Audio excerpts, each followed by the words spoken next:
రితికా సింగ్ అందాల విందుకు కుర్రకారు క్లీన్ బౌల్డ్ ఫిక్స్ అదుర్స్. దక్షిణాదిలో తనకంటూ ఓ గుర్తింపు తెచ్చుకుంది.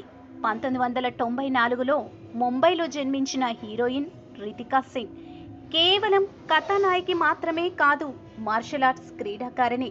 2009లో భారతదేశం తరపున Asian indoor games super fight league పోటీల్లో పాల్గొంది.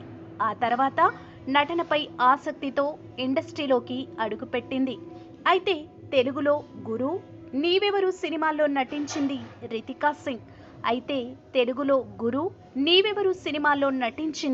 రితికా సింగ్.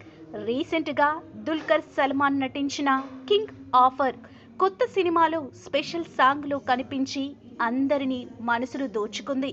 తాజాగా రజనీకాంత్ హీరోగా నటించిన వెట్టయాన్ సినిమాలో రూపా పాత్రలో నటించి మెప్పించింది ఈ ముద్దు.